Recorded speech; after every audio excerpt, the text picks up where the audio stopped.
नमस्कार दोस्तों, कैसे हैं आप सब। आशा करता हूं बहुत अच्छे होंगे। एसएसएम यानी श्री स्टॉक मार्केट चैनल पे आप सबका दिल से स्वागत है। आज के इस वीडियो में हम एक रिसेंटली लिस्ट हुई कंपनी मोबीक्विक, जिसका पूरा नाम वन मोबीक्विक सिस्टम है, इस शेयर का कंप्लीट फंडामेंटल और टेक्निकल एनालिसिस करेंगे। कंपनी के फाइनेंशियल्स कैसे हैं, इसका प्रॉफिट एंड लॉस स्टेटमेंट और बैलेंस शीट कैसी है, कंपनी के पॉजिटिव्स और नेगेटिव्स क्या है, उसके साथ ही लॉन्ग टर्म के लिए ये कंपनी कैसी है, क्या ये कंपनी भी पेटीएम कंपनी की तरह क्रैश तो नहीं हो जाएगी, सारे सवालों के जवाब लेंगे। साथ ही इस कंपनी में आगे किस तरह की ग्रोथ और डेवलपमेंट हो सकता है और क्या इस शेयर के अंदर कोई फ्रेश बाइंग करने का कुछ मौका है या नहीं, ये सब हम इन डिटेल में समझेंगे। तो ये वीडियो मोबीक्विक कंपनी के शेयर होल्डर और जो लोग इस शेयर को खरीदने के बारे में सोच रहे हैं उनके लिए बहुत वैल्यूएबल होने वाला है। तो किसी भी डिटेल्स को बिल्कुल भी मिस मत कीजिएगा। आईपीओ और स्टॉक मार्केट के सभी इंपॉर्टेंट अपडेट्स और स्टॉक के कंप्लीट फंडामेंटल और टेक्निकल एनालिसिस को देखने के लिए इस चैनल एसएसएम यानी श्री स्टॉक मार्केट को सब्सक्राइब करके जरूर रख लीजिएगा। सबसे पहले इस कंपनी के अंदर चल क्या रहा है ये समझने के लिए इसका जब आईपीओ आया था वहां से शुरू करना होगा। तो 11 दिसंबर 2024 को इस कंपनी का आईपीओ आया था। आईपीओ का प्राइस 280 रुपए रखा गया था। मोबीक्विक इस आईपीओ की लिस्टिंग बहुत ही धमाकेदार हुई थी। मोबीक्विक का शेयर लिस्टिंग के समय लगभग 2 गुना के आसपास खुला था और उसके बाद भी लगातार इस शेयर के अंदर तेजी देखने को मिली थी और स्टॉक ने लिस्टिंग के बाद सिर्फ 6 दिन के अंदर ही 60% का जंप अपने लिस्टिंग प्राइस से भी दिखा दिया था। 280 के आईपीओ प्राइस के सामने सिर्फ 15 दिन के अंदर ही इस शेयर के अंदर इन्वेस्टर का पैसा 2.5 गुना से भी ज्यादा हो गया था। पर करंट सिनारियो को देखें तो ये शेयर अभी अपने आईपीओ के भाव से भी नीचे चल रहा है और ये शेयर अपने 52 वीक लो प्राइस पे ही ट्रेड कर रहा है। यानी सिर्फ 3 महीने के अंदर ही ये शेयर अपने 52 वीक हाई से लगभग 60% से भी ज्यादा क्रैश हो चुका है। मैं जानता हूं आपने भी इस शेयर में बहुत हाई प्राइस पे ही एंट्री की होगी, तो आप भी इस शेयर में अपने आप को फंसा हुआ मान रहे होंगे। आपने मोबीक्विक इस शेयर को किस भाव पे खरीदा है वो कमेंट करके जरूर बताइए। तो वन मोबीक्विक सिस्टम इस कंपनी की शुरुआत 2009 से हुई है। इस कंपनी का कामकाज डिजिटल पेमेंट से रिलेटेड और अलग अलग फाइनेंस सेक्टर के लोन वगैरह देना, ईएमआई वगैरह से रिलेटेड इस कंपनी का कामकाज है। कभी ना कभी शायद आपने भी मोबीक्विक का इस्तेमाल किया होगा, क्योंकि इनके प्लेटफॉर्म पे आप पेटीएम की ही तरह अलग अलग बिल का पेमेंट कर सकते हैं। क्रेडिट कार्ड हो गया, लाइट बिल हो गया, इसके अलावा मोबाइल का रिचार्ज वगैरह, यानी डिजिटली पेमेंट से रिलेटेड इस कंपनी का मेनली कामकाज देखने को मिल जाता है। अगर आप पेटीएम, गूगल पे या फोन पे इस्तेमाल करते हैं तो सेम उसी तरह की सर्विसेज मोबीक्विक भी प्रोवाइड करता है। फाइनेंशियल ईयर 2024 के हिसाब से बात करें तो पेमेंट सर्विसेज इस सेगमेंट से इस कंपनी का रेवेन्यू 36% आया था और फाइनेंशियल सर्विसेज उस सेगमेंट से इस कंपनी का 64% तक रेवेन्यू आया था। ये तो हो गया कंपनी का बिजनेस। अब अगर हम कुछ कंपनी से जुड़े इंपॉर्टेंट डिटेल्स की बात करें तो इस कंपनी का मार्केट कैप 2100 करोड़ का है, यानी कि ये कंपनी एक स्मॉल कैप टाइप की कंपनी है।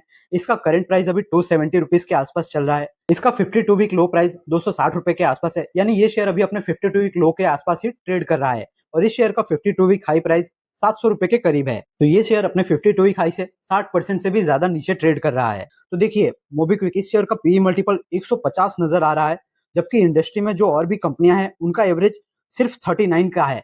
यानी कि ये कंपनी अपने इंडस्ट्री के जो एवरेज कंपनियां हैं उनसे काफी महंगे वैल्यूएशन पे अभी भी ट्रेड कर रही है। कंपनी के क्वार्टरली रिजल्ट्स की बात करें तो जब से ये आईपीओ मार्केट में लिस्ट हुआ है उसके बाद से इस कंपनी का क्वार्टर ऑन क्वार्टर रेवेन्यू घटता हुआ नजर आया है। जून 2024 के क्वार्टर में 342 करोड़ का कंपनी ने सेल्स रिपोर्ट किया था। सितंबर 2024 के क्वार्टर के लिए 291 करोड़ और दिसंबर 2024 के क्वार्टर के लिए लगभग 270 करोड़ 270 करोड़ रुपए के आसपास कंपनी ने सेल्स रिपोर्ट किया है। लगातार इस कंपनी के अंदर हमें लॉस ही देखने को मिल रहा है। दिसंबर 2024 के अंदर तो इस कंपनी का लॉस काफी ज्यादा 55 करोड़ के लगभग लॉस देखने को मिला। अगर सालाना आधार पर इस कंपनी के डेटा को देखें तो इस कंपनी के रेवेन्यू में हर साल हमें बहुत ही अच्छा ग्रोथ देखने को मिल रहा है। मार्च 2021 के अंदर 290 करोड़ के आसपास इस कंपनी का रेवेन्यू होता था। 2022 के अंदर 527 करोड़। 2023 में हमें ज्यादा ग्रोथ देखने को नहीं मिला, पर 2024 के पूरे साल के अंदर लगभग ये कंपनी 875 करोड़ रुपए सेल्स के आसपास पहुंच चुकी है। और कंपनी की अगर प्रॉफिटेबिलिटी के बारे में बात करें तो ये कंपनी पहले बहुत बड़ा अमाउंट का लॉस रिपोर्ट कर रही थी। मार्च 2021 के अंदर कंपनी का लॉस 110 करोड़ रुपए था। 2022 में ये लॉस और भी ज्यादा बढ़ा। मार्च 2023 के फाइनेंशियल ईयर के लिए कंपनी ने 84 करोड़ का लॉस रिपोर्ट किया था और मार्च 2024 के क्वार्टर के अंदर ये कंपनी एबिटा पॉजिटिव लेवल पे आ चुकी है। 14 करोड़ रुपए का नेट प्रॉफिट इस कंपनी ने फाइनेंशियल ईयर 2024 के अंदर रिपोर्ट किया है। तो सालाना आधार पर देखें तो इस कंपनी की रेवेन्यू बहुत ही अच्छी खासी दर से बढ़ रही है और कंपनी अब थोड़ा सा प्रॉफिट के लेवल पे भी नजर आ रही है। कंपनी के शेयर होल्डिंग पैटर्न की बात करें तो दिसंबर 2024 क्वार्टर के हिसाब से प्रमोटर इस कंपनी के अंदर सिर्फ 25% का ही स्टेक रखते हैं। ये काफी एक चिंता वाली बात होती है, प्रमोटर का इतना स्टेक कम होना। एफआईआई इस कंपनी में 4.83% का स्टेक रखते हैं। डोमेस्टिक इंस्टीट्यूशनल यहाँ पर लगभग 8.85% का स्टेक रखते हैं। तो ये तो हो गया कंपनी के बारे में सब कुछ इंपॉर्टेंट डिटेल्स। अब हम इस कंपनी से जुड़े कुछ पॉजिटिव्स और नेगेटिव्स को डिस्कस कर लेते हैं। मैं पर्सनली बात करूं तो मुझे इस कंपनी के अंदर पॉजिटिव्स से ज्यादा काफी ज्यादा नेगेटिव्स दिखाई दे रहे हैं। सबसे पहला और सबसे बड़ा जो नेगेटिव है इस कंपनी के बारे में वो है इस कंपनी का वैल्यूएशन। आप देखिए ना, ये कंपनी अगर 60% डाउन हो चुकी है, अपने आईपीओ के भाव से भी नीचे आ चुकी है, तो अब इसका पीई मल्टीपल 150 का है। इसका इंडस्ट्री का एवरेज पीई सिर्फ 40 के लगभग है। तो ये कंपनी अभी भी 52 वीक लो के आसपास भी अपने जो एवरेज इंडस्ट्री के पीई मल्टीपल है उससे 3 गुना ज्यादा वैल्यूएशन पे ट्रेड कर रही है। तो आप ये सोच सकते हैं कि जब ये कंपनी 52 वीक हाई 700 रुपए के आसपास होगी, तो इसका पीई वैल्यूएशन तो लगभग 300 को भी क्रॉस कर गया होगा। तो अगर आपने इसके अंदर बहुत ही ऊंचे भाव पे एंटर किया होगा, तो इतने महंगे वैल्यूएशन पे भला कौन शेयर खरीदता है। मैं तो नहीं जानता कि कोई भी एफआईआई या डीआईआई 300 के पीई मल्टीपल वाला कोई भी शेयर खरीदेंगे। वहां पे फंसने वाले ज्यादातर जो होती है रिटेल पब्लिक और रिटेल इन्वेस्टर्स ही होते हैं।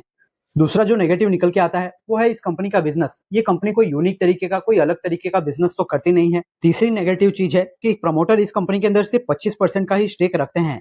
एक चीज जो बहुत इंपॉर्टेंट है, जो आप यहाँ से सीख सकते हैं कि किसी भी कंपनी के अंदर अगर वो कंपनी के अंदर लगातार सिर्फ उसके शेयर में बढ़ोतरी हो रही है, तो उसको अनाप शनाप भाव पे कभी भी नहीं खरीदना चाहिए। मैं जानता हूँ आप में से बहुत सारे लोग ऐसे ही होंगे। जब ये आईपीओ आया था तब हर तरफ इसके सिर्फ पॉजिटिव वाइब देखने को मिल रही थी। ये आईपीओ कितना अच्छा हो सकता है, कितना लिस्टिंग गेन देगा, इस तरह की चर्चा हो रही थी। ज्यादातर लोग आप में से उसके ही शिकार हुए होंगे। तो आपको कभी भी अनाप शनाप प्रमोशन, टीवी पे बहुत ज्यादा प्रमोशन आ रहा है, हर तरफ बहुत प्रमोशन आ रहा है, उसको देख के सीधा डायरेक्टली किसी कंपनी में इन्वेस्ट नहीं करना चाहिए।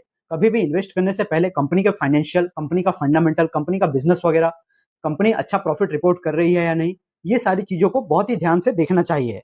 तो ये एक चीज आप यहाँ से सीख सकते हैं, क्योंकि मोबीक्विक ये भी एक स्टार्टअप कंपनी है और 2025 के अंदर भी बहुत सारी स्टार्टअप कंपनियों के आईपीओ आने वाले हैं। तो वहां पे आप थोड़ी सी सावधानी बरतिएगा। हमने कल वाला जो वीडियो बनाया था ओला इलेक्ट्रिक, उसके अंदर भी यही चीज हमें देखने को मिली थी। अगर आपके पास ओला इलेक्ट्रिक का भी शेयर पड़ा हुआ है, तो आप उसके कंप्लीट एनालिसिस वाले वीडियो को ऊपर क्लिक करके देख सकते हैं। अब अगर कंपनी के बारे में कुछ पॉजिटिव की बात, तो मोबीक्विक इस कंपनी के पास एक बहुत ही बड़ा कस्टमर बेस है।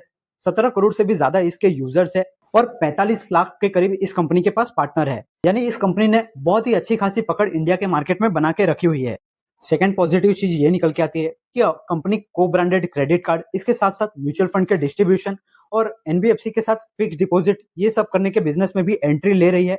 उसके अलावा जो मोबीक्विक कंपनी है, ये फाइनेंस के सेक्टर में आर्टिफिशियल इंटेलिजेंस को इंप्लीमेंट करके सॉल्यूशंस बना रही है। तो इस कंपनी के अंदर जो बड़े बड़े दिग्गज इन्वेस्टर है, उसका भरोसा देखने को मिल रहा है। तो ये तो हो गया मोबीक्विक शेयर का कंप्लीट फंडामेंटल एनालिसिस। अब हम थोड़ी टेक्निकल लेवल्स देख लेते हैं। तो अभी तो ये शेयर अपने 52 वीक लो के आसपास ही ट्रेड कर रहा है। जब भी कोई कंपनी 52 वीक लो के आसपास ट्रेड कर रही होती है, तो नीचे के लिए पूरा पाताल लोक उसके लिए खुला होता है। कंपनी कितनी भी नीचे जा सकती है, पर अगर मार्केट में थोड़ी स्ट्रेंथ देखने को मिलती है, कुछ रिवर्सल वगैरह देखने को मिलता है, तो सबसे पहले इस कंपनी को 290 रुपए के आसपास रुकावट देखने को मिल सकती है। उसके बाद 330 से 340 रुपए के आसपास इस शेयर को दूसरी रुकावट देखने को मिल सकती है। अक्सर ऐसा देखा जाता है कि जो कंपनियां 52 वीक लो के आसपास ट्रेड करती है, उस कंपनी के अंदर एक बहुत ही शार्प जंप हमें देखने को मिल जाता है। पर उसके बाद थोड़ा बहुत रिट्रेसमेंट हो, फिर से थोड़ा शेयर नीचे आए, उसके बाद कुछ डब्ल्यू पैटर्न ऐसा कुछ अगर ब्रेकआउट करके ऊपर जाता है, तो ही ये कंफर्म हो पाता है कि ये कंपनी अब थोड़ा सा यहाँ पे बॉटम जैसा बना रहा है। अभी तो इस शेयर के अंदर ऐसा कोई भी सिनारियो देखने को नहीं मिल रहा। तो ये था वन मोबीक्विक, इसका कंप्लीट टेक्निकल एनालिसिस। एक आपको बहुत इंपॉर्टेंट मैं डिस्क्लेमर देना चाहूंगा कि मेरी तरफ से आपको इस शेयर के अंदर कोई भी बाय, सेल या होल्ड करने की ऐसी कोई भी रिकमेंडेशन नहीं है।